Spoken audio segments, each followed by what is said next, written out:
EVP Trade and Convention Center, Chennai. The biggest event destination now open for booking with 8,000 plus parking. Contact 85258 Chanakya நேயர்களுக்கு வணக்கம். நீங்கள் பார்த்து கொண்டிருப்பது seven sense. தமிழகத்தில் நவோதயா பள்ளிகள் அமைப்பது குறித்து ஒரு முக்கியமான கேள்வியை உச்சநீதிமன்றம் எழுப்பியிருக்கிறது. முன்னாடி திமுக அதிமுக இணைந்து ஆட்சி அமைப்பதாக அரசியல் கட்சியில் குற்றம் சாட்டிய நிலையில் இன்று அமைச்சர் நிர்மல்குமார் மீண்டும் ஒரு குற்றச்சாட்டை முன்வைத்துள்ளார். அதுவும் கவனம் பெற்றுள்ளது. அண்ணாமலை அவர்கள் குறித்து திருமாவளவன் அவர்கள் கூறியதும் பேசுபொருளாகியுள்ளது. இது குறித்து விளக்குவதற்கு நமது ஆசிரியர் நம்மிடம் இருந்துள்ளார். வணக்கம் சார். நவோதய பள்ளிகள் குறித்த ஒரு வழக்கில் உச்சநீதிமன்றம் ஒரு முக்கியமான கேள்வி எழுப்பியிருக்கிறது. அதாவது தமிழ்நாட்டில் மாணவர்கள் கிடைக்கும் கல்வியை நீங்கள் ஏன் தடுக்கிறீர்கள்? எல்லா ஸ்டேட்லையும் நவோதய பள்ளிகள் இருக்கு, தமிழ்நாட்டை தவிர. உங்களை லேண்ட் அலோகேஷனுக்கு இடம் மட்டும் தானே பார்த்து சொல்றோம், நீங்க ஏன் தடுக்கிறீங்கன்னு ஒரு கேள்வியை எழுப்பியிருக்கிறார்கள். தமிழகத்துல புதிதாக அமைந்துள்ள தாவேகா அரசோட நிலைப்பாடு இந்த விவகாரத்தில் என்ன என்றும் ஒரு கேள்வி எழுப்பியிருக்கிறார். ஒரு 3 வாரத்துல பதில் சொல்ல சொல்லி நோட்டீஸும் அனுப்பியிருக்கிறாங்க. ரொம்ப முக்கியமான விஷயம், இதற்கு பிறகாவது திராவிட மாடல்லையே ஆட்சியை தொடரக்கூடிய தாவேகா என்ன செய்யுதுங்கிற பார்க்கணும். ஏன்னா தாவேகா ரொம்ப தெளிவா சொல்லியிருக்கு, கொள்கை அடிப்படையில் எங்களுக்கு பாஜக தான் எதிரி, திராவிட மாடல் அரசா நடத்திய திமுகவுக்கு எங்களுக்கும் அரசியல் எதிரி தான் இருக்காங்களே தவிர ஐடியாலஜிக்கலா எங்களுக்கு எந்த டிஃபரன்ஸும் இல்லைன்னு திரு விஜய் அவர்கள், திரு நிர்மல்குமார் அவர்கள், திரு ஆதவர்ஜுனா அவர்கள்னு பல அமைச்சர் பெருமக்கள் பல முறை சொல்லிட்டாங்க. சோ அதே மாதிரிதான் தொடர போறாங்களா அப்படின்னு கேள்வி எழுப்புது. முக்கியமான கேள்வி உச்சநீதிமன்றம் எழுப்பியிருக்கு. இதற்கு பிறகாது இவர் விழித்துக் கொள்கிறார்களான்னு பார்க்க வேண்டியிருக்கு. என்ன முக்கியமான பிரச்சனை? 28 மாநிலம் இந்தியாவில் இருக்குது. இதுல 27 மாநிலத்துல இந்த நவோதயா பள்ளிக்கூடங்கள் இருக்கு. 8 யூனியன் டெரிட்டரி 8லயுமே இருக்குது. Jammu Kashmir, west Bengal, north east, ரொம்ப பிறகு இந்தியாவோட இணைந்த சிக்கிம் உட்பட இது எல்லாமே யார் யாரெல்லாம் சண்டை பிடிப்பாங்க, யார் யாரெல்லாம் மண்டை உடைப்பாங்க, யார் யாரெல்லாம் எங்களுக்குன்னு ஒரு தனி கேரக்டர் இருக்குன்னு சொல்றாங்க, யார் யாரெல்லாம் எங்களுடைய மொழி மற்ற இதோட வசந்தது, யார் யாரெல்லாம் ஹிந்தியை ஏற்க மாட்டோம், இப்படி எவ்வளவு டிஸ்பியூட்ஸ் இருக்குதோ அத்தனை பேரும் ஏத்திருக்கிறாங்க. நீங்க தமிழ்நாட்டோட மொழி பிரச்சனையில வெஸ்ட் பெங்கால் குறைந்ததில்ல. நார்த் ஈஸ்ட் ஐடியாலஜிக்கலாவே நிறைய டிஃபரன்ஸ் பண்ணிட்டு நீங்க எல்லாம் இந்தியால இருந்து வரீங்களான்னு கேட்கிற அளவுக்கு போயிட்டு இருக்கு. மணிப்பூர்ல அவ்வளவு பஞ்சாயத்து போயிட்டு நம்ம பாக்குறோம். இது மாதிரி எல்லா காம்ப்ளிகேஷன்ஸ் இருக்கக்கூடிய எல்லா ஸ்டேட்லயுமே இந்த நவோதயா பள்ளிக்கூடம் இருக்கு, தமிழ்நாடு தவிர. ரெண்டாவது முக்கியமான விஷயம், இந்த நவோதயாவை ஆரம்பிச்சது காங்கிரஸ் கவர்மெண்ட். திரு ராஜீவ்காந்தி அவர்கள் பிரதமராக இருக்கும்போது ஜவஹர்லால் நேரு பேர்ல ஜவஹர் நவோதயா தான் இந்த பள்ளிக்கூடத்துடைய பேரு, JNS தான் இந்த பள்ளிக்கூடத்துடைய பேரு. சோ இன்னைக்கு காங்கிரஸ் கட்சி கூட்டல் இருக்கிறதுனால கர்நாடகால ஆட்சியில் இருக்க, இங்க கேரளால ஆட்சியில் இருக்க, பல மாநிலங்கள் ஆட்சியில் இருக்க, எல்லா இடத்துலயுமே இந்த நவோதயா பள்ளிகள் இருக்குது. அப்படிங்கிறனால தமிழ்நாட்டிலையும் கொண்டு தப்பு இல்லைங்கிறத வாய் திறக்கணும் திரு மாணிக் தாக்கூர் மாநில தலைவர் அவர்கள். அவரும் சொல்லித்தீங்கன்னா காங்கிரஸ் ஆளக்கூடிய எல்லா மாநிலங்களும் இருக்குது. ஜவஹர் அப்படின்னு நேரு அவர்களுடைய பேருக்கு இன்னொரு மாண்பு கிடைக்கிறதுக்கு வாய்ப்பு இருக்குது. மூணாவது முக்கியமான விஷயம், இது இம்ப்ளிமெண்ட் பண்ணாங்கன்னு என்ன நடக்கும் அப்படின்னா, தமிழ்நாடு முழுக்க 38 மாவட்டங்கள் இருக்கு. 38 மாவட்டத்துக்கும் ஒரு பள்ளிக்கூடம் திறப்பாங்க அட்லீஸ்ட் மத்திய அரசு. அப்ப 38 மாவட்டங்கள் தந்தாங்க. ஒரு பள்ளிக்கூடத்துல ஒரு சாதாரணமா ஒரு 1000 மாணவர்கள் சேர்க்கிறான்னு வச்சுக்கோ, இன்னும் ஆவரேஜ் சேர்க்கிறாங்கன்னா 38,000 மாணவர்கள் பலனடைவார்கள். இதுல என்ன அட்வான்டேஜ்? ஒன்னு கோயட், ஆண் பெண் ரெண்டுமே, பசங்க பிள்ளைங்க 2 பேருமே படிக்கலாம். 100% ஃப்ரீ, 10 பைசா செலவு கிடையாது. மொத்தமா ஏதோ 600 ரூபாயோ 1500 ரூபாய் வாங்குறாங்க. அது மாசத்துக்கு. அது மேல் படிப்பு மட்டும் 11th 12th மட்டும் தான் வாங்குறாங்க. வேற எல்லாருக்கும் 100% ஃப்ரீ. தங்குமிடம், உண்டு உறைவிட பள்ளிகள், தங்குமிடம் ஃப்ரீ, சாப்பாடு free, uniform free, text books free, எதுக்குமே காஸ்ட் கிடையாது, எல்லாமே 100% ஃப்ரீ. அப்ப ஏழை மாணவர்கள், தனியார் பள்ளிகள்ல தரமான கல்விக்காக பணம் செலவழிக்க முடியாதவர்கள் அத்தனை பேருக்குமே எவ்வளவு பெரிய வரப்பிரசாதம், அட்லீஸ்ட் 38,000 பேருக்கு ஒரு பைசா செலவு கிடையாம கொடுக்குது. இது சரி, மாநில அரசுக்கு ஒரு செலவு வந்துருமா? மாநில அரசுக்கு 10 பைசா செலவு கிடையாது, ஃபுல்லி சென்ட்ரல் கவர்மெண்ட் ஃபண்டட். மத்திய அரசு முழுக்க நிதி கொடுத்துரு, ஒரு பைசா ஸ்டேட் பேங்க் கொடுக்க முடியல. இடத்தை மட்டும் காட்டு, அங்க பள்ளிக்கூடம் நடத்திக்கப்பா அப்படின்னு இடத்தை மட்டும் காட்டினா போதும். அப்ப இவ்வளவு நல்ல விஷயங்கள் இருக்கும்போது ஹிந்தி அப்படிங்கிற ஒரு காரணத்தை காட்டி சொல்றாங்க. இதுல மனசாட்சி கொண்ட தமிழ்நாட்டுடைய பள்ளிக்கல்வித்துறை அமைச்சர் திரு ராஜ்மோகன் அண்ட் முதலமைச்சர் திரு விஜய் உள்ளிட்ட அத்தனை அமைச்சர் பெருமக்களும் சொல்லணும். அதுல மீடியம் ஆஃப் லாங்குவேஜ் என்னன்னு கேட்கணும். Medium of language 8th standard வரைக்கும் mother tongue or regional language. தமிழ்நாட்டில் மதர் டங் எதை சொல்வீங்க? தமிழ்.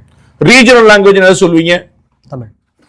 அப்ப தமிழ்நாட்டில் தமிழ் வழியில மீடியம், தமிழ் பாடம் இல்ல, தமிழ் ஒரு பாடம் இல்ல, தமிழ் வழியில மீடியமா இருக்கக்கூடிய ஒரு ஸ்கூல்ல 8th வரைக்கும் அந்த ஸ்கூலை கொண்டு வர மாட்டேன்னு சொல்லி சொன்னா முதலமைச்சர் சொல்லட்டும், பள்ளிக்கல்வித்துறை அமைச்சர் சொல்லட்டும், தமிழ்நாட்டில் இருக்கக்கூடிய ஆயிரக்கணக்கான CBSE பள்ளிக்கூடங்கள்ல, சென்ட்ரல் போர்டு தான், நவோதயாவும் சென்ட்ரல் போர்டு தான், CBSE school private school central board தான்.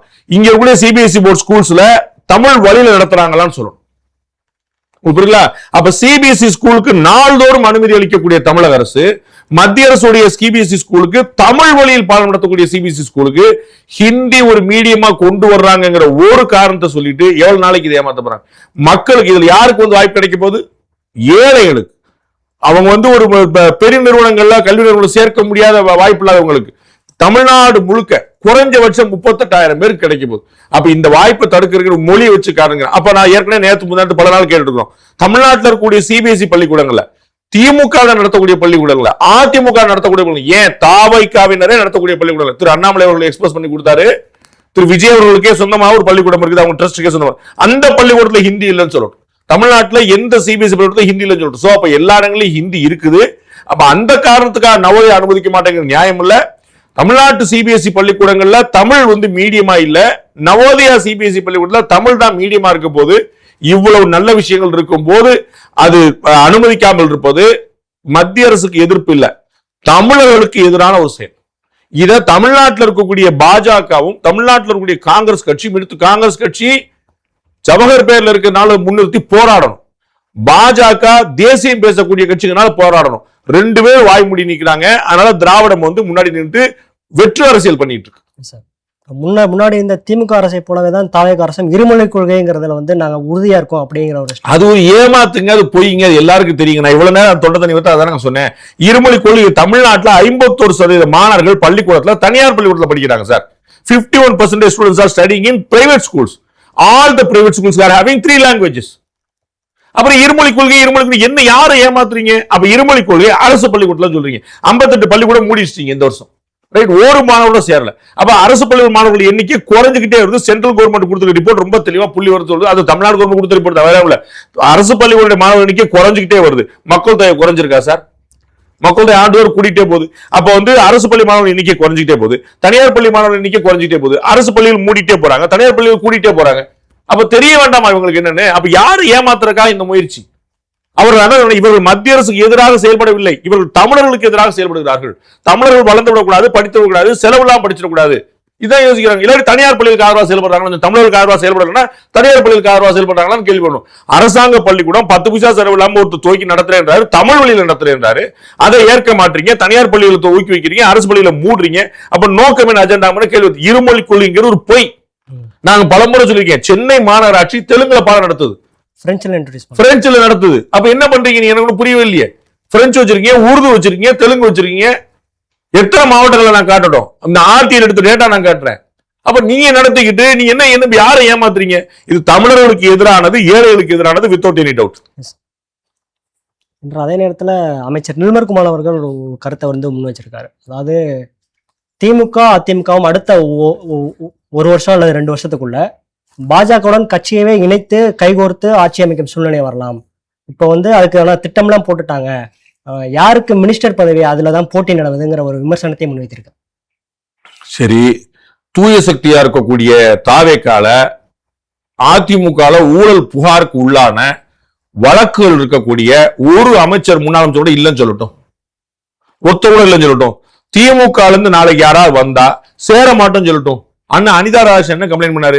இன்னைக்கு கட்சியில சேர சொல்லி மிரட்டினாங்க, ஏடிஎம்கே எம்எல்ஏக்கள் ராஜினாமா பண்ணிட்டு வர்றாங்க, நீங்களும் ராஜினாமா பண்ணிட்டு வாங்கன்னு மிரட்டினாங்க அப்படின்னாங்க. அப்ப வந்து சரி, ஒரு மிரட்டினாங்க பொய்ன்னு வச்சுக்கிட்டோம். நம்ம ஒரு டிஎம்கே எம்எல்ஏ ரிசைன் பண்ணிட்டு வரேன், சேர்ப்பாங்களா சேர்க்க மாட்டாங்களா சொல்லட்டும். அப்ப இவங்க தீய சக்தி, இவங்க தீர்ந்து போன சக்தி, நான் தான் தூய சக்தி, இவங்க எல்லாம் சேர்த்து வச்சுக்கிறேன்.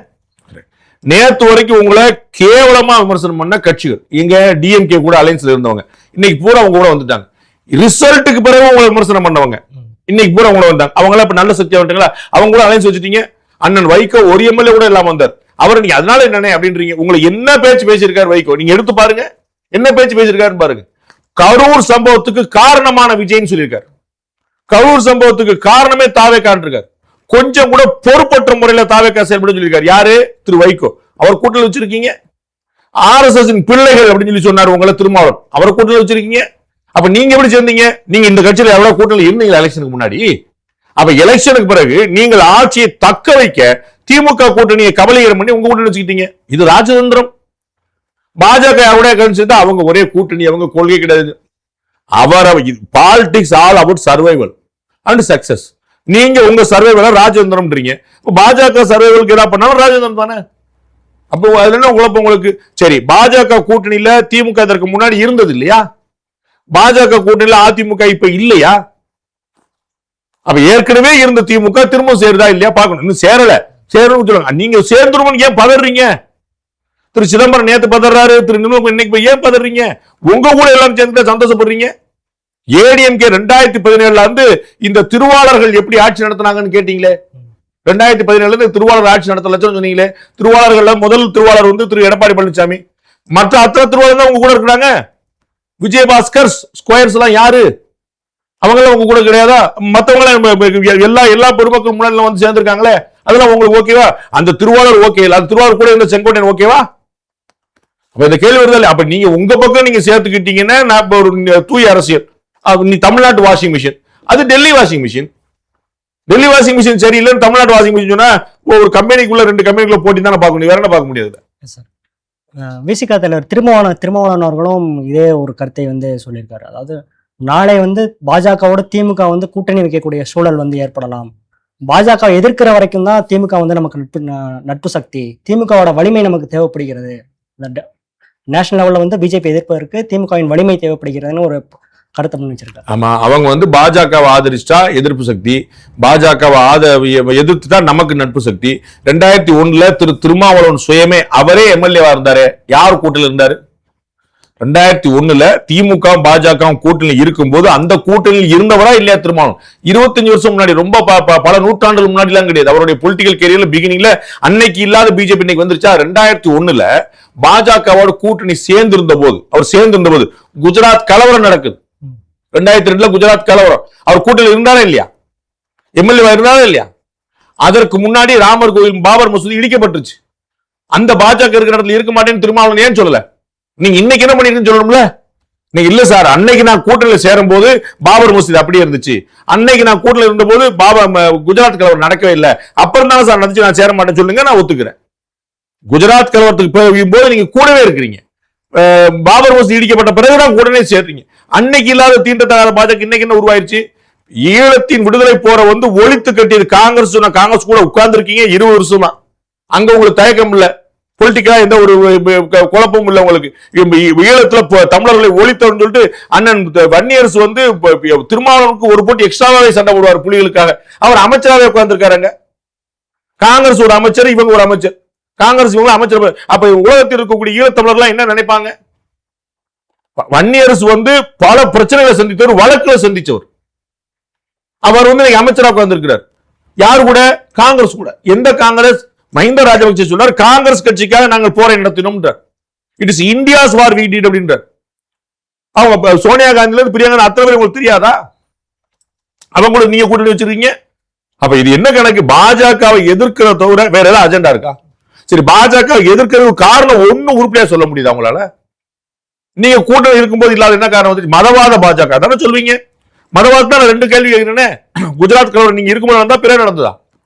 பாபர் மசூதி முன்னாடி இடிக்கப்பட்டதா பின்னாடி இடிக்கப்பட்டதா? நீங்க கூட்டணி சேர்றதுக்கு எல்லாம் கூட இருந்து செஞ்சு போட்டு கூட இருந்து பங்கேற்றுட்டு அப்புறம் நீங்க வந்து திடீர்னு பாஜக மதவாத கட்சி அப்படின்னா இந்திரா காந்தி இறந்து போயிட்டாங்களான்னு கேட்டா மக்களுக்கு அரசியலே தெரியாது நினைக்கிறாங்களா? டெல்லியில மத்தியில பாஜகவுடைய வளர்ச்சியை இவர்கள் யாராலையும் தடுக்க முடியவில்லை. தடுப்பதற்கான வழியும் தெரியவில்லை, தடுப்பதற்கான அறிகுறியும் தெரியவில்லை. தெலுங்கு தேசம் தனியாக இருந்தது, கூட வந்துருச்சு. நிதிஷ்குமார் எதிர் இருந்தார், உள்ள வந்துட்டார்.